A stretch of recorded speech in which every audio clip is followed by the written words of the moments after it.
샬롬. 한 주일 동안 평안하셨습니까? 네, 오늘 우리가는 예언의 말씀은 좀 연구해 보고자 합니다. 자, 우리 계시록 10장입니다. 계시록 10장. 네, 이미 우리는 계시록 14장, 18장을 잘 연구했고 또 많이 연구했죠. 근데 14장이 오기 전에 우리는 10장을 보게 되는데요. 이 10장은 이 계시록 중에서도 아마 제일 짧은 것 같아요. 22장이나 있는데 11절밖에는 없어요. 더 짧은 장이 있네요. 15장이 있네요. 하여튼 길지 않은 그런 장인데 이 장 속에는 우리가 연구해야 했던 세 천사의 기별도 들어있고 또 이 다니엘서의 예언도 들어있기 때문에 이 시간 연구해보는 것이 우리에게 좀 필요하지 않나 생각합니다. 자, 계시록 10장. 자, 1절서부터 제가 한번 11절이니까 천천히 읽어보겠습니다. 내가 또 보니 힘센 다른 천사가 구름을 입고 하늘에서 내려오는데 그 머리 위에 무지개가 있고 그 얼굴은 해 같고 그 발은 불기둥 같으며 그 손에 펴놓인 작은 책을 들고 그 오른발은 바다를 밟고 왼발은 땅을 밟고 사자에 부르짖는 것 같이 큰 소리로 외치니 외칠 때에 7 우레가 그 소리를 발하더라.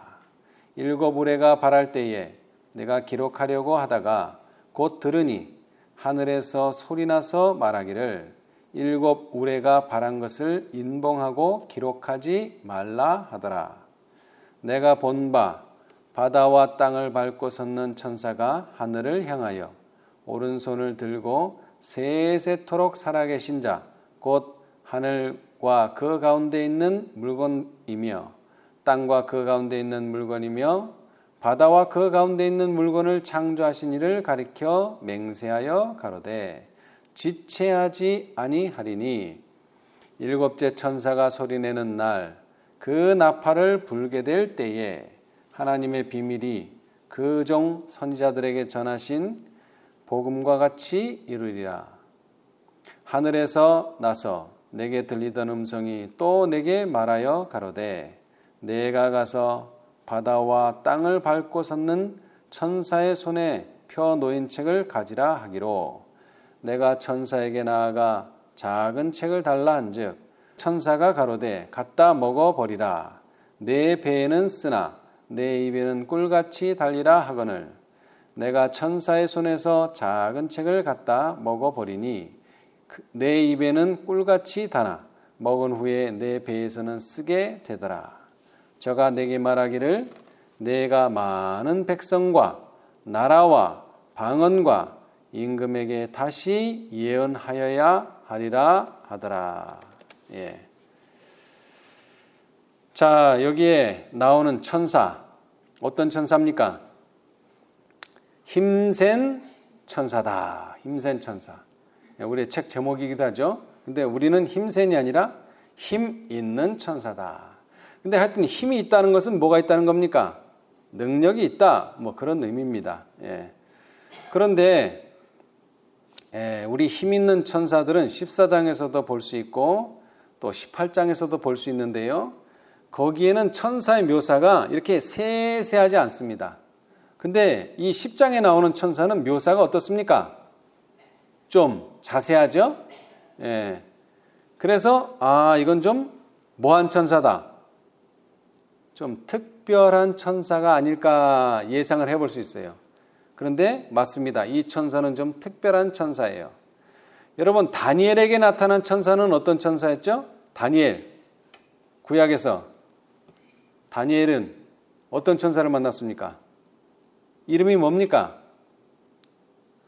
가브리엘. 그리고 마리아가 만난, 예수님의 어머니 마리아가 만난 천사는 또 누구였습니까? 거기도 가브리엘. 그래서 이 가브리엘이라는 천사는 이름이 2번 정도 나오는데 아주 지위가 높은 그런 천사입니다. 그런데 여기에 있는 천사는 힘센 천사라 그랬는데 어떤 천사일까요? 성경에는 천사도 계급이 있는 것을 말합니다. 계급. 예. 자, 우리 유다서 9절 보겠습니다. 유다서 9절.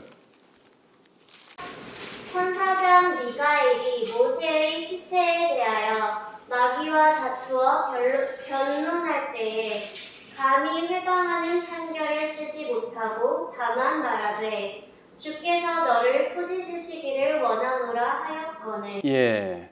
자, 모세가 어디에 있는데요? 무덤에 지금 있는데 누가 왔습니까?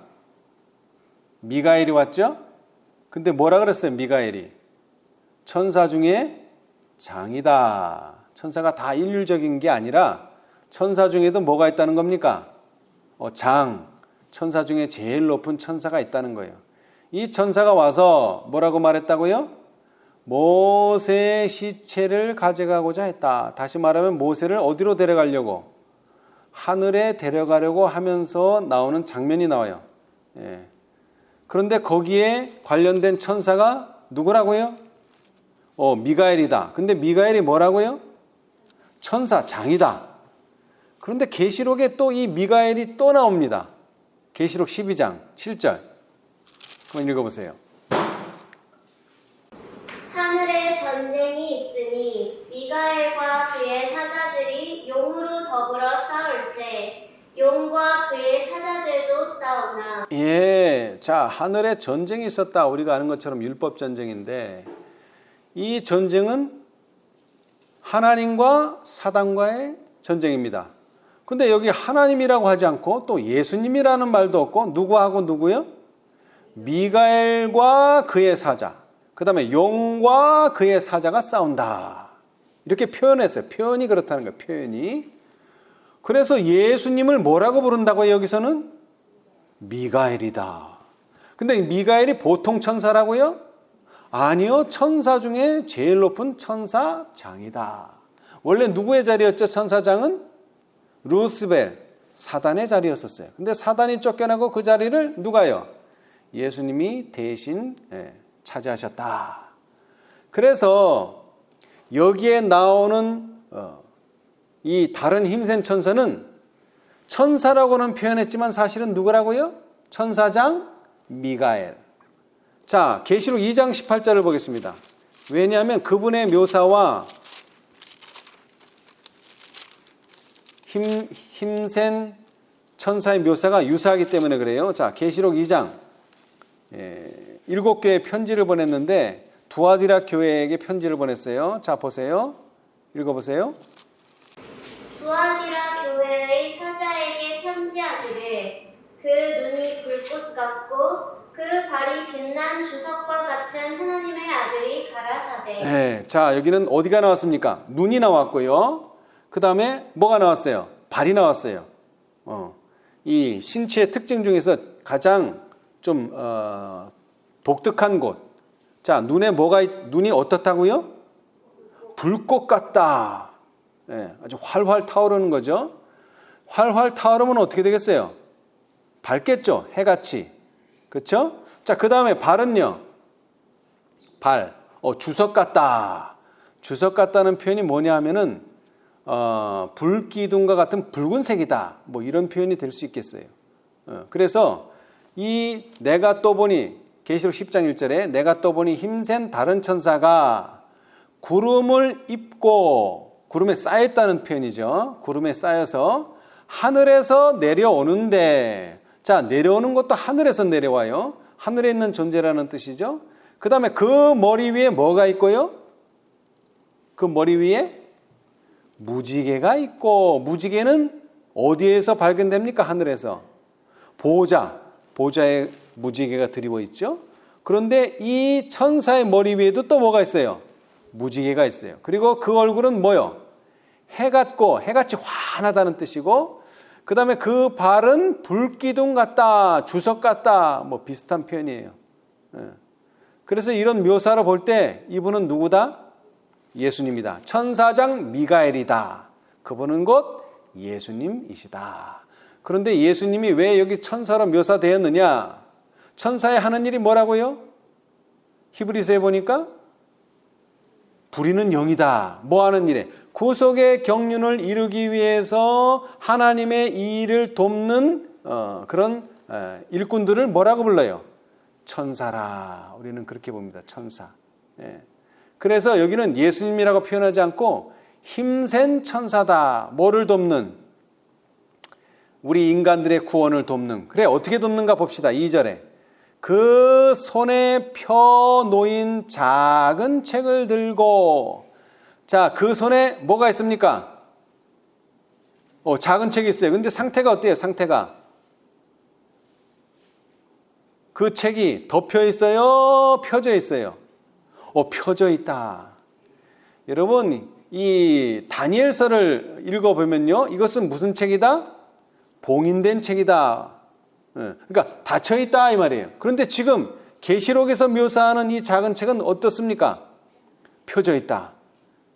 그리고 작은 책이라는 표현은 그렇게 중요하지 않은 것처럼 보이고 또 성경의 일부분이다는 표현에서 작은 책이라 이렇게 했어요. 그런데 이 작은 책이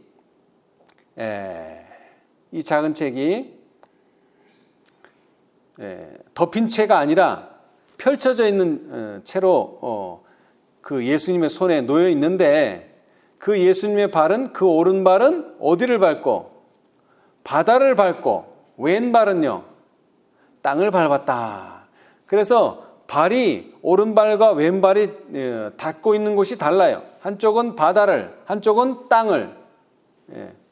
그런데 이 성경에서 발은 뭐 여러 가지 묘사가 있겠지만 에베소서 6장 15절에 보면 평안의 복음에 예비한 것으로 뭐를 신고? 신을 신고 발에 신을 신죠. 그래서 이 발은 복음과 관련돼 있어요. 복음을 전하는 사람들이 발로 뛰죠. 그래서 이 복음이 바다와 땅에 전해질 것을 여기에 보여주는 거예요. 특별히 이사야는요. 자, 이사야 52장 7절을 한번 읽어보세요. 이사야 52장 7절. 좋은 소식을 가져오며 평화를 공포하며 복된 좋은 소식을 가져오며 구원을 공포하며 시온을 향하여 이르기를 내 하나님이 통치하신다 하는 자의 산을 넘는 발이 어찌 그리 아름다우고. 자, 이게 사람이라고 말하지 않고 통치하신다는 자의 발, 뭐를 넘는? 산을 넘는. 산이 뭐죠 보통? 장애물이죠. 여러분 복음을 전파하는데 수월하게 되는 적은 없어요. 항상 산이 나타나요. 그러나 그 산을 이 사람은 어떻게 합니까? 넘어가요. 산을 넘어가요. 모든 장애물을 극복하고 복음을 전한다. 그런 의미에서 산을 넘는 발, 사람이라고 하지 않고 산을 넘는 발. 그런데 그 예수님의 발이 오른발은 바다를 밟고 왼발은 땅을 밟고 그래서 바다와 땅을 누비면서 뭐가 전해진다는 거예요? 복음이 전해져요. 근데 이 복음이 어떻게 전해질까요? 복음은 무엇 위에 기초되어 있다 그랬죠? 제가 지난 시간에 예언 위에 기초되어 있다. 보라, 뭐가 찼고? 때가 찼고. 그 예언이잖아요. 그 예언을 했는데 그 예언이 성취되면 그게 때가 찬 거예요. 그런데 여기서도 마찬가지예요. 이 작은 책을 통해서 뭐가 전해지는 거예요? 복음이 전해지는 거예요. 이제 뒤에 가면 나오지만. 그래서 이 작은 책은 예언을 말하는데요. 자, 그런데 이 예언이 전해지는 상황이 3절 사자의 부르짖는 것 같이 큰 소리로 외치니. 이게 작은 소리로 외쳐지는 게 아니에요. 어떤 소리요? 큰 소리. 우리가 보통 말하죠. 큰 외침. 셋째 천사의 큰 외침이 어떻게 전파되느냐? 사자의 부르짖는 것 같이 외쳐진다. 근데 왜 다른 동물이 많은데 왜 사자일까요? 다시 말하지만 사단도 우리를 삼키기 위해서 뭐처럼 또 부르짖어요? 사자에게 상대하는 건 사자예요. 그러니까 사단은 우리를 삼키기 위해서 외치지만 큰 소리로 예수님께서도 거기에 합당하는 준하는 사자 같은 부르짖음으로 이 재림 기별을 전한다. 복음을 전한다. 그래서 사자의 부르짖는 것 같이 큰 소리로 외친다. 그런데 그렇게 외칠 때에 또 뭐가 나타납니까? 어떤 다른 소리? 7 우레, 7 천둥 소리가 나더라. 그런 소리예요. 천둥 소리. 천둥이 7번 쳤는지 그냥 그 상징적인 의미로 7 천둥인지는 모르겠어요. 그런데 하여튼 7 우레가 그 소리를 발하더라. 근데 이것이 상징적으로 우레 소리지 실제적으로는 뭡니까? 하나님의 음성이에요. 메시지가 들었어요.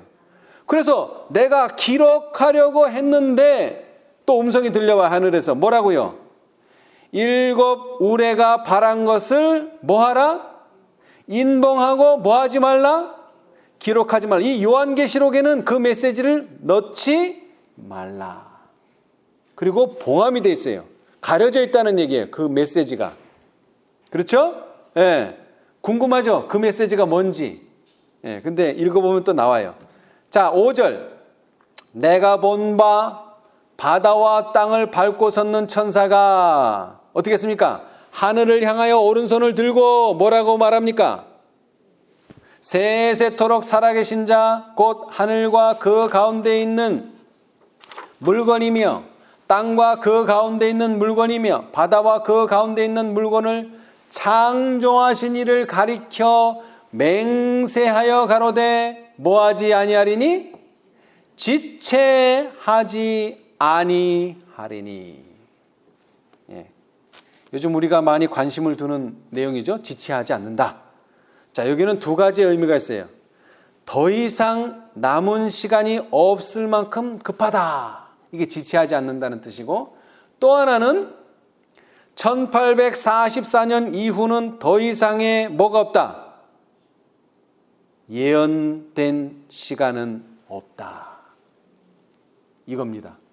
그러니까 예수님이 언제든지 뭐 할 수 있다? 재림하실 수 있다는 거예요. 왜? 정해진 시간이 없으니까. 그러나 1844년까지는 예수님이 오고 싶어도 오실 수가 없어요. 왜? 정해진 시간이 있기 때문에. 그렇잖아요. 그렇죠? 그러나 1844년 이후로는 뭐예요? 지체하지 않는다는 말은 예언적 시간이 없어요. 그러니까 언제든지 오실 수 있어요. 근데 언제든지라고 해서 마음대로 오시는 게 아니라 뭐가 맞아야죠? 조건이 맞아야 돼요. 우리가 성경이나 예언의 신에서 항상 강조하죠. 약속은 뭐가 있다? 약속에는 조건이 있다. 자, 우리 실물교훈 하나 읽어보겠습니다. 실물교훈 69페이지. 실물교훈 69페이지. 실물교훈. 예수님의 비유 중에 씨 뿌리는 비유에 대한 주석이죠. 자, 1048페이지. 구속의 역사 1048페이지. 왼쪽 단 제일 첫 번째 단락 한 단락을 천천히 한번 읽어보세요.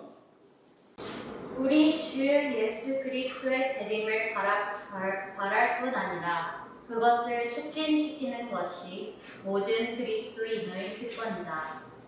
그의 이름을 믿노라고 하는 자들이 그분께 영광을 돌릴 수 있는 열매를 맺는다면 온 세상에는 얼마나 빨리 복음의 씨가 뿌려질 것인가. 최후의 큰 수확을 위해 곡식은 속히 익을 것이며 그리스도께서는 귀한 곡식을 거두기 위해 강림하실 것이다. 예. 자, 여러분. 그리스도인이 예수님의 재림을 바라는 것도 특권이지만 또 뭐 하는 게요? 그것을 촉진시키는 것이 그리스도인의 특권이다. 그러면 어떻게 촉진을 시킬 수 있느냐? 어떻게 촉진을 시킬 수 있대요? 어떻게? 열매를 맺는 것이다. 열매를 맺는 것입니다. 열매는 어디서 맺죠? 이 기별의 앞부분에서 제가 얘기했는데 씨가 자라나고 열매를 맺는 곳은 어디라고요? 교회이다. 제가 그 페이지는 찾아놓지 않았는데 그것도 씨 뿌리는 비유에 아마 나올 겁니다. 거기에 보시면은 씨가 자라고 열매 맺도록 자라나는 곳은 어디다? 교회이다. 나중에 제가 찾아드릴게요. 하여튼 교회가 첫째로 뭐를 맺어야 돼요? 열매를 맺어야 돼. 그러면 그 열매를 맺었다는 것은 뭐가 준비됐다는 거죠? 씨가. 열매가 곧 뭡니까? 씨가 곧 열매예요. 그런데 열매가 맺어서 그 열매를 온 세상에 뿌리게 되면 이제 뭐가 되는 겁니까? 하나님의 사업이 마치게 되는 거죠. 그렇죠? 예. 그래서 그리스도의 재림을 촉진하는 것이 그리스도인의 특권이다. 그런 의미에서 창조하신 하늘과 땅과 물들의 근원을 만드신 분, 그리고 거기에 거하는 모든 물건을 만드신 그 창조하신 이를 가리켜 맹세하여 가로되 결코 뭐하지 아니하리라, 지체하지 아니하리라. 그러면서 하시는 말씀이 7절에 일곱째 천사가 소리 내는 날. 근데 안타깝게도 이 10장에는 일곱째밖에 없어요. 그러면 첫째, 둘째, 셋째, 넷째, 다섯째, 여섯째는 어디 있을까요? 당연히 앞쪽에 있겠죠. 그렇죠? 여러분 숫자를 어떻게 쉬죠? 앞쪽에서부터 하나, 둘, 셋 쉬어서 지금 10장을 왔잖아요. 10장이 왔는데 몇 제가 나왔어요 지금? 7제가 나왔으니까 10장에는 안 나오고 6제가. 그러면 어디 나와야 돼? 당연히 1장부터 9장 사이 어딘가에 뭐가 나와야 돼? 첫째, 둘째, 셋째, 넷째, 다섯째, 6제가 나오겠죠? 네, 9장에 가면 나와요. 자, 9장 한 번만 살짝 읽어봅시다. 9장 13, 14절. 여섯째 천사가 나팔을 불매 내가 들으니 하나님 앞 금단 네 뿔에서 한 음성이 나서 나팔 가진 여섯째 천사에게 말하기를 큰 강 유브라데에 결박한 네 천사를 놓아주라 하네. 예, 이 계시록은요 뭐 하나 설명하려면 시간이 장황하게 걸려요. 이거 7째 천사 설명해야 되는데 7째 천사 설명하려고 6째 천사 설명하면 뭐 끝이 없어요. 또 6째를 설명하기 위해서 5째를 설명하면 또 길어져요. 그러니까 이거는 이제 설명은 나중에 하기로 하고, 하여튼 6째 천사 다음에 오니까 몇째? 7째죠. 근데 패턴은 똑같아요. 이 천사들은 다 어떻게 합니까? 첫째, 나팔을 불어요. 나팔을 분다는 얘기예요. 나팔은 언제 불죠? 뭔가를 뭐 하기 위해서? 알리기 위해서. 그런데 특별히 소리 내는 날이라고 했으니까 뭐를 알리는 거예요? 첫째, 날이 됐다는 거예요. 날이 때가 찼다는 거예요. 그 날에 이런 게 이루어진다는 거예요. 그 시기가 있다는 거예요. 이게 아주 중요해요. 이 7째 천사가 나팔을 부는데 그것은 뭐 할 때가 됐다는 거예요. 근데 그때가 알리는 게 나팔로 알리는데 뭐가 됐느냐면 하나님의 비밀이 그 종 선지자들에게 전하신 복음과 같이 이루리라. 복음에서 말한 대로 이루어진다는 것을 알려준다는 거예요. 이 7째 천사가. 그게 바로 1844년 이후에 예수님의 재림이 성취된다는 그런 의미입니다. 그렇죠? 예. 자, 그런데 이 7째 천사가 여기만 나오면 설명하기가 좀 어려워요. 그런데 감사하게도 11장에 또 나와요. 7째가. 자, 우리 봅시다. 11장 15절. 7째 천사가 또 나와요. 11장 15절. 7째 천사가 나팔을 불매 하늘에 큰 음성들이 나서 가로되 세상 나라가 우리 주와 그 그리스도의 나라가 되어 그가 세세토록 왕노를 하시리로다 하니. 예. 자, 7째 천사니까 이거 10장의 7째 천사와 11장의 7째 천사는 다른 천사입니까? 같은 천사입니까? 당연히 같은 천사죠. 그런데 뭐가 달라요? 뭐가 달라요? 메시지가 달라요. 메시지. 그죠? 예. 자, 10장에 있는 7째 천사는 뭐라고 말했어요? 하나님의 비밀이 그 종 선지자들에게 전하신 복음과 같이 이루어지겠다 이렇게 말을 했는데 11장은 그런 말은 없고 뭐라고요? 세상 나라가 우리 주와 그 그리스도의 나라가 되어 그가 세세토록 왕노릇 하시리로다. 네, 메시지가 틀려요. 네.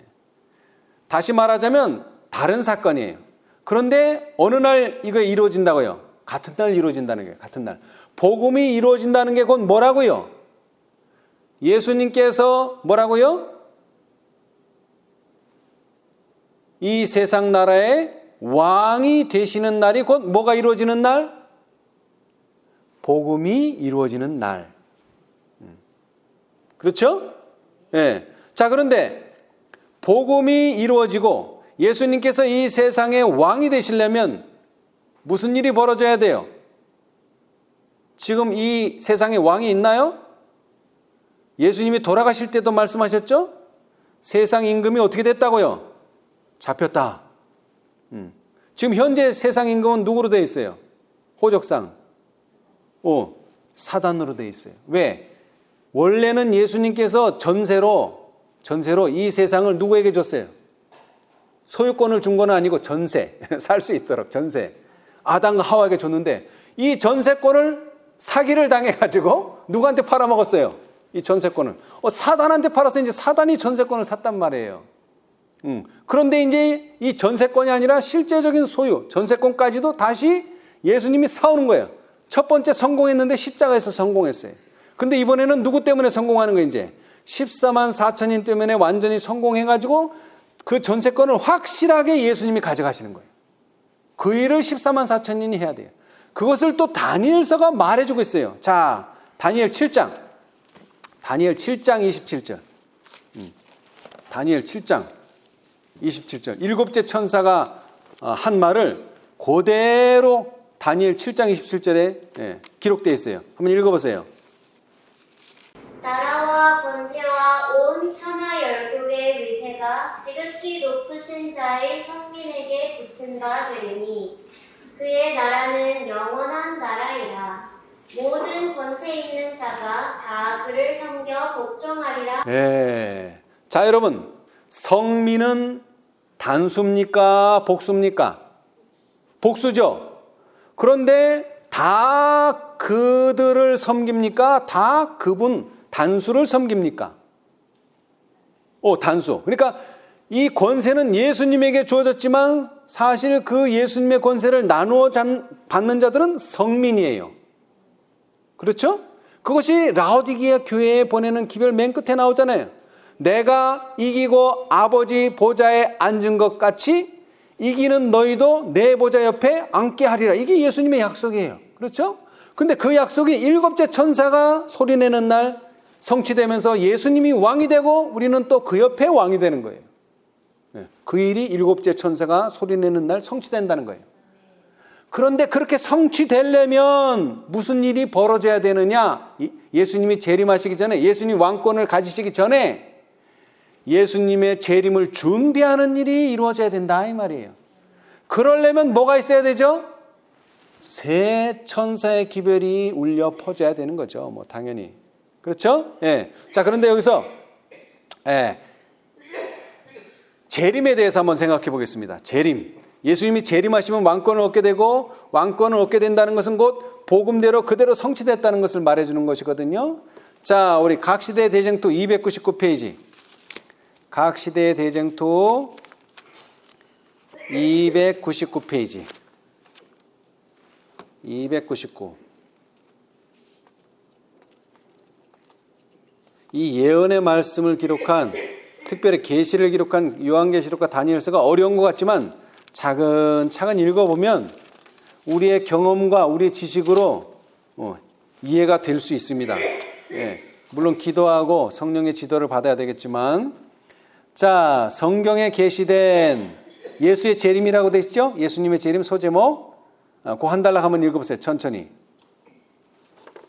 성경에 계시된 가장 엄숙하고 영광스러운 진리 가운데 하나는 구원의 위대한 사업을 완성하기 위한 그리스도의 재림에 관한 진리이다.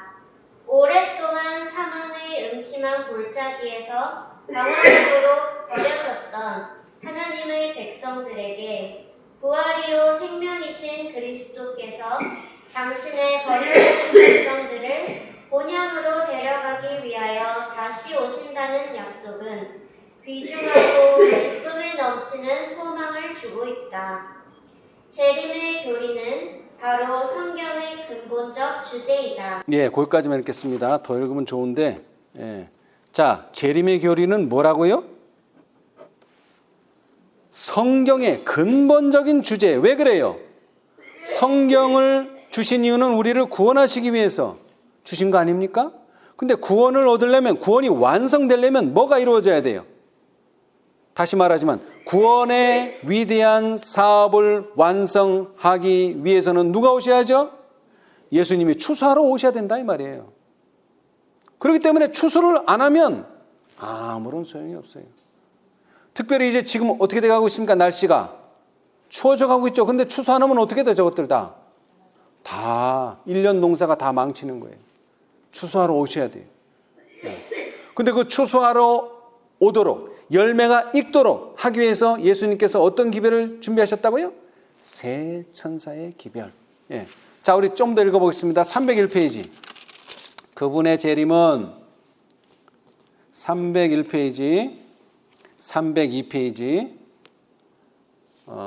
그분의 재림은 하나님이 영원 전부터 거기 1516페이지 왼쪽 단 맨 밑에.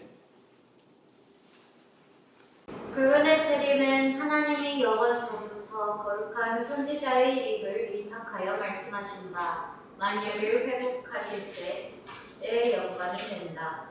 오랫동안 계속하여 온 악의 통치가 그때 깨어질 것이다. 자, 거기까지요. 자, 뭐라고요? 그분의 재림은 누구에 의해서? 거룩한 선지자의 입을 의탁하여 이미 뭐라고요? 선언되어 있어요. 그죠? 그런데 여기도 보니까 일곱째 천사가 소리내는 날 그 나팔을 불게 될 때에 하나님의 비밀이 누구에 의하여? 그 종 선지자들에 의하여 전하신 복음과 같이 이루리라. 다시 말하면 이것은 예수님이 오신다는 메시지, 초림의 메시지, 더 나아가서는 재림의 메시지. 그 메시지가 결국 어떻게 이루어져요? 재림으로 다 이루어지는 거예요. 종결되는 거예요. 종결. 그렇죠? 네, 종결되는 거예요. 그런데 그 예수님의 재림이 예수님의 구속의 경륜도 마칠 뿐만 아니라 사단의 편에서는 또 뭐가 되는 거예요? 오랫동안 계속하여 온 악의 통치가 그때 뭐 어떻게 돼요?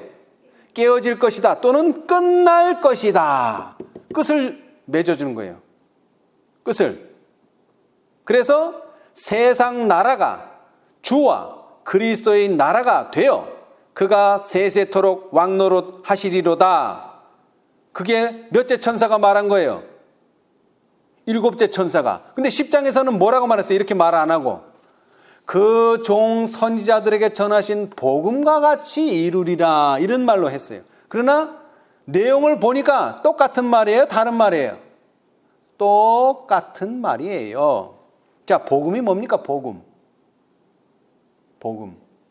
기쁜 소식이죠. 예수님이 이 세상에 태어났을 때 뭐라 그랬어요? 자, 누가복음 2장 10절 한번 읽어봅시다. 네, 누가복음 2장 10절 뭐라 그랬어요? 누가복음 2장 10절.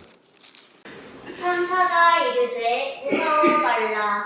보라, 내가 온 백성에게 미칠 큰 기쁨의 좋은 소식을 너희에게 전하노라. 예, 뭐라고요? 그냥 작은 기쁨이 아니야. 이거는 어떤 기쁨? 큰 기쁨. 그 다음에 큰 좋은 소식이에요. 이게 뭐라고요? 복음. 또 계시록 14장 7절인가요? 첫째 천사는 뭐라고 말했어요? 영원한 복음 이라고 말했죠.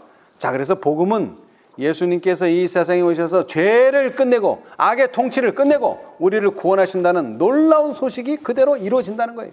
그게 일곱째 천사가 말하는 바예요. 그렇죠? 예. 자, 그 다음에 8절. 하늘에서 나서 내게 들리는 음성이 또 내게 말하여 가로되 내가 가서 바다와 땅을 밟고 섰는 천사의 손에 펴놓인 어떤 책? 닫혀있는 책? 펴놓인 책. 예, 오픈된 책. 오픈 바이블이라고 표현하죠. 오픈된 다니엘서. 가지라. 다시 말하면 다니엘서가 이해가 된다는 뜻이에요. 내가 천사에게 나가 작은 책을 달라 한즉 천사가 가로되 뭐라고요? 갖다 먹어라. 누가 말했어요? 갖다 먹으라고 누가 말했어요? 천사가 가로되. 다시 말하면 예수님이 가로되 뭐하라? 갖다 먹어라. 그러면 소화가 된다는 거예요? 안 된다는 거예요? 소화가 된다는 거죠. 소화 안 되는 걸 줄 리는 없죠. 다시 말하면 이 시대는 지금 이 일곱째 천사가 외치기 전, 여섯째 천사가 외쳐지고 이제 일곱째 천사가 곧 발하여지기 전 이 시대에는 이 힘센 천사가 우리에게 뭐를 갖다 줘요? 다니엘서를 주면서 갖다 먹어라. 그럼 뭐가 된다? 이해가 되고 해석이 된다. 그런 얘기예요. 더 이상 이것은 우리가 이해할 수 없는 책, 봉인된 책이 아니라는 거예요. 공개됐다는 거예요. 자, 제가 이사야 34장 16절을 자주 말씀드리는데 여호와의 책을 뭐하라? 자세히 읽어보라. 그러면 예수님께서는 마태복음에 뭐라고 말씀하셨어요? 읽는 자는 뭐할진저? 깨달을진저. 그 시대가 왔다는 거예요 지금. 그래서 자세히 읽으면 깨닫게 되는데 그 책이 뭐로? 작은 책이고, 그래서 입에서 이제 입으로 먹으니까 입으로 먹었더니 맛이 뭐 같다고요? 꿀같이 달았어요. 그런데 이게 속으로 들어가면서 위장좀 가니까 어떻게 돼요? 이게 쓰더라. 배에서는 쓰더라. 입에서는 달았는데, 그러니까 시작은 너무나 행복하고 좋았는데 결과는 대실망. 1844년 당시에 대실망. 그러나 이 작은 책을 먹은 사람들은 어떻게 됐을까요? 실망을 당하긴 했지만 절대로 흔들려 떨어져 나가진 않습니다. 왜? 말씀을 먹었기 때문에 그래요. 자, 그런데 그때 당시에 또 떨어져 나간 많은 사람들이 있었죠. 자, 근데 위로의 기별이 있어요. 자, 11절 마지막 절. 저가 내게 말하기를 내가 많은 백성과 나라와 방언과 임금에게 뭐 하여야 하리라? 뭐? 예언은 예언인데 뭐요? 다시 예언하여야 하리라. 요즘 우리 주위에 있는 사람들 중에 좀 새롭다 그러면 다 이거 가지고 와요. 봐라, 다시 예언해야 된다. 그래서 내가 새로운 것을 가져왔다. 자, 그런데 다시라는 말은 설명이 있어요. 설명이. 자, 10장 8절 한번 읽어보세요. 10장 8절. 하늘에서 나서 내게 들리던 음성이 또 내게 말하여 가로되. 자, 거기까지. 자, 하늘에서 내게 들리던 음성이 전에 있었어요? 없었어요? 10장 8절 전에 있었죠? 그랬는데 거기에다가 또 추가를 해요. 그럼 뭐라고 표현해야 되죠? 또는 다시. 이 또라는 원어와 다시라는 원어가 똑같아요. 근데 사람들은 자꾸 뭐예요? 전에 예언했던 게 틀렸기 때문에 새롭게 예언해야 된다는 거예요. 전에 예언을 부인해. 전에 우리가 안식일을 지켰는데 이 안식일이 잘못됐대. 그래서 새로운 안식일을 또 제시하는 거야. 그런 게 아니라는 거예요, 여러분. 자, 왜 그런 게 아닌가 봅시다. 자, 어떤 사람이, 이건 너무 좀 평범한 예인데 한 200가지를 쉬었다고 칩시다. 200. 근데 199 하다가 누가 뭐 불러서 이렇게 딴청을 부리다가 내가 어디까지 했지? 그러면 어떻게 쉬어야 돼? 이제 수를 이제 다시 말 그대로 하나 둘 셋 이렇게 쉬어야 되는 거예요. 여기서 다시라 그러면 지금 첫째 천사 둘째 천사의 기별이 전해졌는데 천사의 우레소리는 첫째 천사와 둘째 천사의 윤곽적인 사건이라고 예언의 신에 돼 있거든요. 그러면 이걸 다시 하면은 새로운 게 왔으니까 또 뭐가 되는 거예요? 이제 이게 첫째 천사가 되는 거예요. 새로 왔으니까. 근데 그게 아니에요. 우리는 여기에다가 또를 하는 거예요. 첨가되는 거지, 더해지는 거지, 전에 걸 완전히 무시하고 새로 하는 게 아니에요. 그러면 전에 게 첫째 둘째니까 요번에 또가 되면 뭐가 되는 거예요? 이제 비로소 셋째가 되는 거예요. 근데 사람들은 자꾸 첫째 둘째를 무시하고 새로운 천사, 첫째 천사의 기별을 또 만들려고 한단 말이죠. 이거는 저의 말이 아니라 그 일곱 우레소리가 키포인트인데, 그 일곱 우레소리가 이게 뭔지 이해하기 힘든데 이해하기 힘들기 때문에 화이트 선지자께서는 그 7 우레가 뭔지를 설명을 해 놓으셨어요.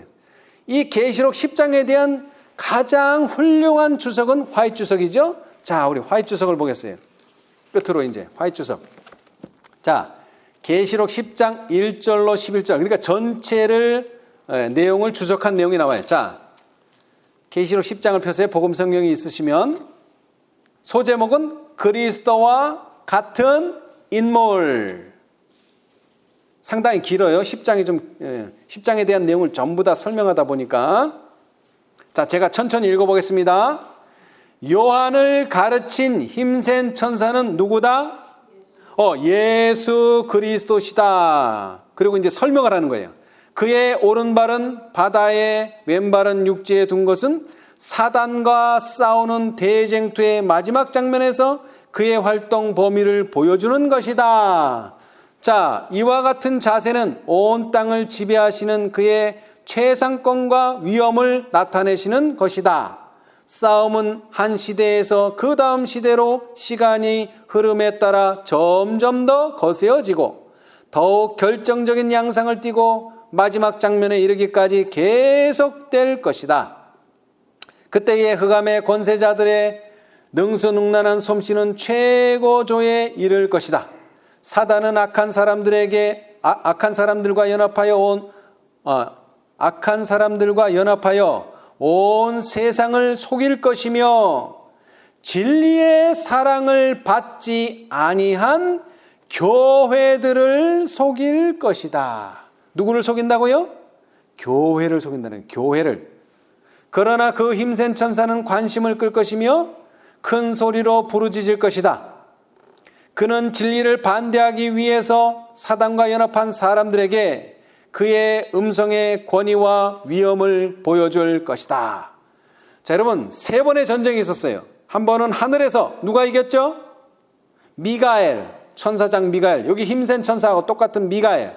그 다음에는요, 땅에서 그 미가엘 천사가 인간으로 오셔서 예수 그리스도로 사시면서 예수 그리스도가 이겼어요. 그리고 그분이 이제 누구에게 작은 책을 줍니까?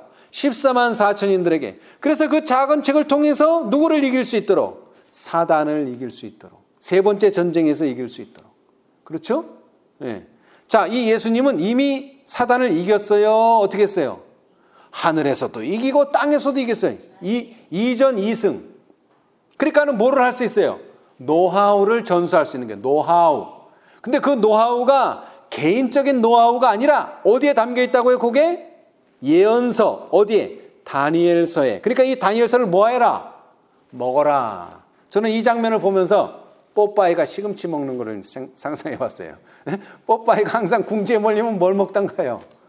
시금치를 쫙 먹으면 어떻게 되죠? 힘이 불끈 솟죠. 마찬가지예요. 우리도.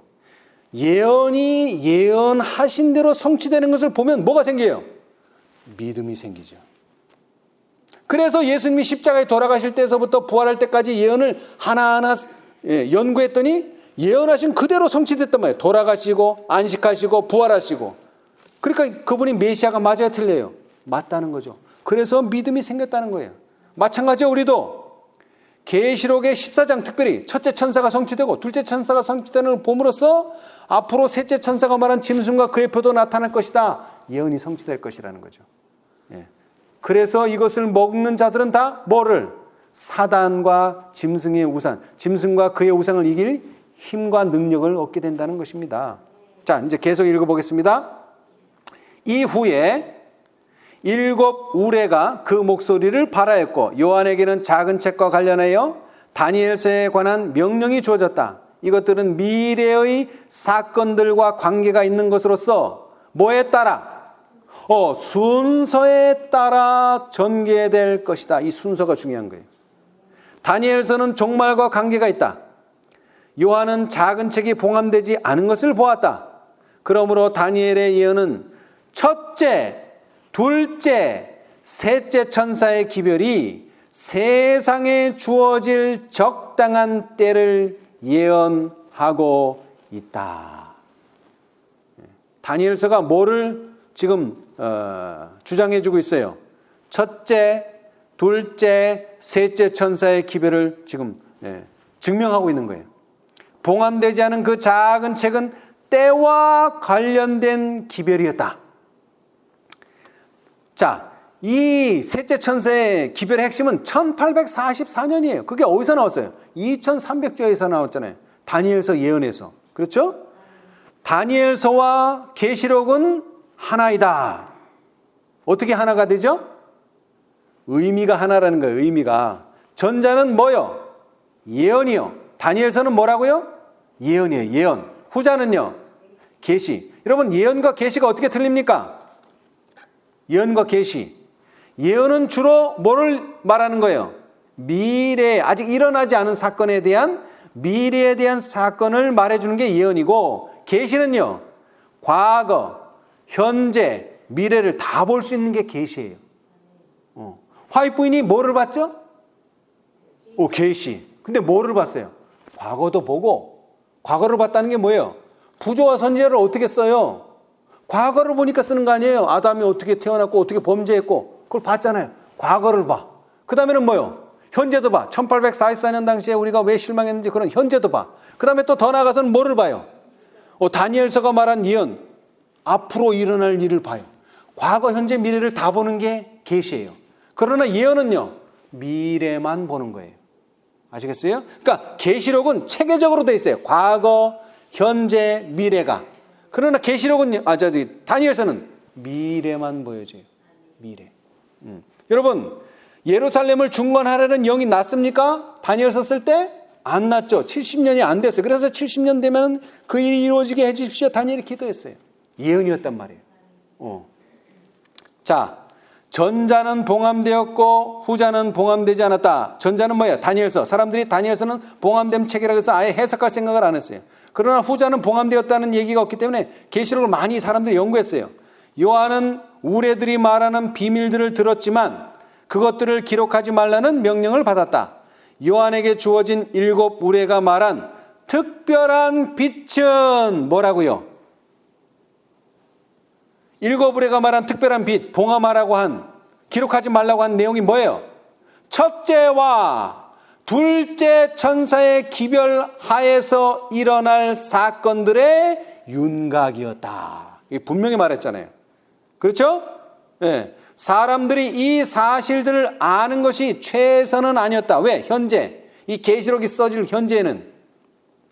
왜냐하면 그들의 믿음은 시험을 받아야 할 필요가 있었기 때문이다. 하나님의 명령으로 가장 놀랍고 발전된 진리들이 보고될 것이었다. 첫째와 둘째 천사의 기별이 보고되어야 했지만 그 기별들이 그들의 특별한 일을 마치기 전에는 더 많은 빛이 계시되지 않도록 되어 있었다. 여러분, 이 순서를 넣은 이유는 이거예요. 자, 첫째 문을 안 열었는데 둘째 문을 열 수 있어요? 없죠. 첫째 문을 열어야 둘째 문이 나오니까. 그래서 첫째 문을 열고 둘째 문을 열면 이제 뭐가 나타나는 게 이제 셋째 문이 나타나요.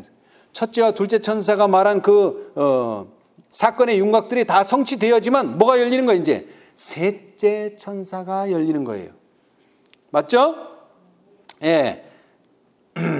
자, 첫째와 둘째 천사의 기별이 보고되어야 했지만 그 기별들이 그들의 특별한 일을 마치기 전에는 더 많은 빛이 계시되지 않도록 되어 있었다. 이것이 한발은 바다를 밟고 때가 더 이상 없으리라고 포고하고 있는 천사가 대표하는 것이다. 이 대표한다니까 좀 이상한데 천사가 제시하는 것이다. 제시했다는 거예요. 그렇게. 그 천사가 가장 엄숙한 맹세로 선포한 이때는 이 세계 역사의 끝을 말하는 것도 아니고 은혜의 시간을 말하는 것도 아니다. 그것은 우리 주님의 재림에 선행되는 예언적인 때를 말하는 것이다. 여러분, 재림 전에 어떤 사건들이 있죠? 일요일 휴업령도 나야 되고요, 늦은 비도 나야 되고요, 큰 해침도 나야 되고요, 그 다음에는요 은혜의 시기가 끝나고 칠장도 와야 되고 이런 사건들이 있단 말이에요. 그렇죠? 그게 재림 전에 선행돼야 될 예언적인 사건들이에요. 이 말의 뜻은 명확한 때에 기초한 또 다른 기별은 없을 것이라는 말이다. 가장 긴 예언적인 때의 계산은 언제? 1844년 가을에까지 이른다. 그 다음에는 뭐가 없다? 어떤 시간의 예언이 없다는 거예요. 시간의 예언이. 한 발은 바다에 한 발은 육지에 딛고 선 그 천사의 선자리는 그 기별이 선포될 광범위한 지경을 의미하는 것이다. 그것은 바다를 건너서 다른 나라들에 전파되어 온 세상에 선포될 것이다. 작은 책을 먹는다는 것이 뜻하는 바는 진리에 대한 이해와 기쁨으로 진리를 받아들이는 태도를 말하는 것이다. 진리를 어떤 마음으로 받아들인다? 기쁜 마음으로. 그러면 그게 달아진다. 우리 주님의 재림의 시기와 관계 있는 그 진리는 우리의 영혼의 귀한 기별이었다. 그래서 달았다. 근데 안타깝게도 여기는 무슨 설명이 없느냐면 다시 예언하여야 하리라. 거기에 대한 설명은 없어요. 근데 물론 이해할 수는 있어요. 그런데 그 이해를 돕기 위해서 살아남는 이들의 그 확실한 해석이 있어요. 자, 제가 읽어드릴게요. 여러분 없으시니까. 381페이지. 하늘 지성소에서 하시는 그리스도의 봉사와 하나님의 율법의 영구성에 관한 진리의 빛을 받은 사람들은 이것이 셋째 천사의 기별 가운데 포함된 진리라는 것을 깨달았다. 이제 어디 천사까지, 어느 천사의 기별까지 왔어요? 셋째 천사의 기별까지 온 거예요. 깨달았다 그랬으니까 포함된 진리라는 것을 깨달았다. 천사는 저희는 하나님의 계명과 예수 믿음을 지키는 자니라고 선포하였다. 이 말씀에 앞서 엄숙하고 두려운 경고가 있으니, 즉 만일 누구든지 짐승과 그의 우상에게 경배하고 이마에나 손에 표를 받으면 그도 하나님의 진노의 포도주를 마시리니 그 진노의 잔에 섞인 것이 없이 부은 포도주라. 근데 이것도 셋째 천사의 기별에 들어가요? 안 들어가요? 셋째 천사의 기별에 들어가죠. 예. 14장 9절로 10절이니까 이 기별을 이해하는 데는 여기 사용된 표상의 해석을 알 필요가 있다. 여기 나온 표상이 뭐냐면 짐승과 우상과 짐승의 표가 무엇을 의미하는가, 이게 아직 모른다는 거예요. 그래서 진리를 강구하는 자들은 다시 예언을 연구하였다. 자, 다시 말하자면 여기서 다시 예언하여야 하리라는 것은 무엇을 의미하느냐면 첫째 천사와 둘째 천사의 예언은 성취되었지만 아직 뭐가 성취되지 않았다고요? 셋째 천사가. 그래서 그거를 다시 예언하라는 거지, 여태까지 했던 걸 무시하고 어떤 새로운 진리를 발견했다는 그런 뜻이 아닙니다. 그런데 여기서 하나 우리가 살펴봐야 될 것은, 자, 첫째가 성취되고요, 둘째가 성취되고요, 셋째가 아직 성취되지 않았어요. 둘째도 완전히 성취되지 않고, 그래서 이 둘째가 완전히 성취되지 않았기 때문에 몇째 천사가 왔다고요? 완전히 성취되지 않았기 때문에 넷째가 온 거예요. 넷째가. 자, 대쟁투 603페이지, 각시대 대쟁투. 이게 중요한 내용이니까 한번 보겠습니다. 각시대 대쟁투 604페이지. 둘째 천사 기별이 완전히 성취되지 않았다 그랬어요. 제가 지난 시간에도 말씀드렸지만, 언제 성취되느냐? 모든 나라를 그 음행으로 말미암아 포도주에 취하게 되면, 모든 나라가 취하게 되면 그때는 성취되는. 그런데 모든 나라가 아직 취하지는 않았어요. 그래서 그 일이 언제로 미뤄졌느냐? 넷째로 미뤄진 거예요. 자, 603페이지 바벨론에서 나오라. 거기에는 계시록 18장 1절, 2절, 4절에 기록되어 있어요. 그리고 이제 거기에 대한 설명이에요. 이 성경절은 어떤 성경절? 계시록 18장 1절, 2절, 4절. 이 성경절은 계시록 14장의 둘째 천사가 선포한 바벨론이 무너졌다는 기별이 뭐하여? 반복하여 전해지는 때를 가리켜 준다. 그리고 그것은 1844년 여름에 그 기별이 처음 선포된 이래 바벨론을 구성하고 있는 모든 단체에 침투된 타락의 상태를 뭐하게? 첨가해서 말해준다. 그래서 뭐가 되는 거예요? 이제 말 그대로 완전히 모든 교회가 완전히 바벨론의 상태, 그리고 세상 나라가 완전히 바벨론의 상태가 될 때를 말해주는 것이 계시록 18장이에요.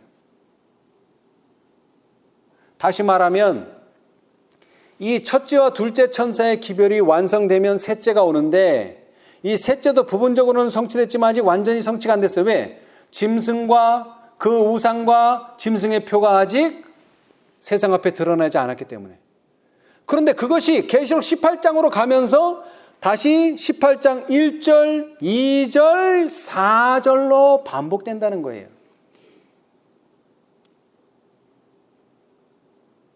자, 그러니까 넷째와 다섯째는 사실은 어떤 역할을 한다는 거죠?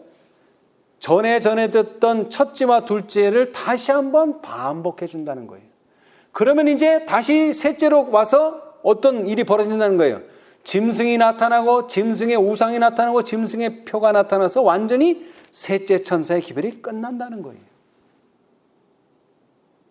이게 왜 중요하냐? 많은 사람들이 넷째가 나타났다고 그러고 다섯째가 나타났다 그러니까 이 넷째와 다섯째는 셋째를 무시한 어떤 다른 일을 하는 줄 알아요. 아니에요.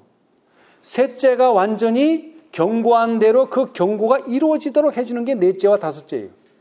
왜? 뭐가 아직 안 나타났어요? 짐승이 안 나타나고. 물론 우리는 알아요. 왜? 예언을 공부했기 때문에 짐승이 어떤 것이 될 것이고 짐승의 우상은 어떤 것이 될 것이고 짐승의 표는 무엇이라는 것을 알아요. 우리는 예언을 공부했기 때문에. 그러나 세상은요, 아직도 몰라요.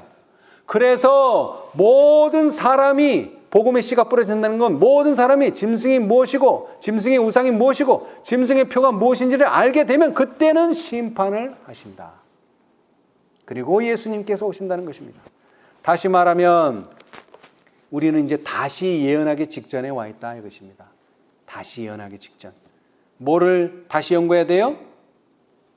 첫째와 둘째, 그 다음에는요 셋째, 그 다음에는요 넷째와 다섯째를 잘 연구해 봐야 돼. 다시라는 말은 이제 쓰지 않겠어요. 잘 연구해 봐야 돼. 이것이 서로 어떠한 관계가 있으며 예수님이 재림하시기 전에 어떠한 사건들이 분명히 이루어질 것인가. 이것이 확실하다면, 계시록 10장이 확실히 이해된다면 우리는 앞으로 계시록 18장에 말 그대로 뭐를? 영광을 보게 될 것입니다. 그러나 이것이 이해되지 않는다면 영광을 보기가 힘든데 그 이유는 무엇이에요? 그 이유는 여기도 설명이 나와 있지만 뭐라고요? 사단이 어떻게 한다고 했어요? 진리의 사랑을 받지 못하는 교회들을 어떻게 한다고요? 미혹한다. 네. 미혹한다는 거예요. 그리고 이것은 시험을 만나게 된다는 거예요. 시험. 사실 첫째 천사가 시험이고요. 둘째가 시험이고 셋째가 시험이고 이 천사들이 가져올 때마다 시험이 주어져 왔어요. 그럴 때마다 그 시험에 견뎌낸 자들만이 더 큰 빛을 받을 수가 있고요. 그래서 결국 우리는 뭐예요? 가장 놀랍고 발전된 진리들을 보게 될 것입니다. 언제까지? 계시록 18장. 이 온 땅이 환할 때까지 가게 된다는 것이죠. 그런데 그 환한 광경을 보고도 사람들은 누구를 깨닫지 못해요? 예수님의 기별이라는 걸 깨닫지 못해요. 마치 무엇과 같아요? 십자가를 보고도 예수님을 깨닫지 못하고 그것과 똑같은 상황이 벌어진다는 것이죠. 근데 여기서는 다른 게 무엇이냐? 예언을 이해하는 자는 이 기별을 이해하지만 예언을 이해하지 못하는 자들은 이 기별을 이해하지 못한다는 것입니다. 자, 여러분, 우리 모두 다니엘과 계시록의 예언들을 확실하게 이해하게 되시기를 바랍니다. 그리고 주님께서 오시는 날을 희미하고 어두운 불빛으로 맞이하는 것이 아니라 슬기로운 처녀처럼 어떤 빛이요? 심지도 정리하고 거기다 모두 가득 채워서 기름도 가득 채워서 무한 빛으로 환한 빛으로 다시 오시는 우리 예수님을 다 함께 기쁨으로 맞이하게 되시기를 바라면서 오늘 말씀 마치겠습니다. 감사합니다.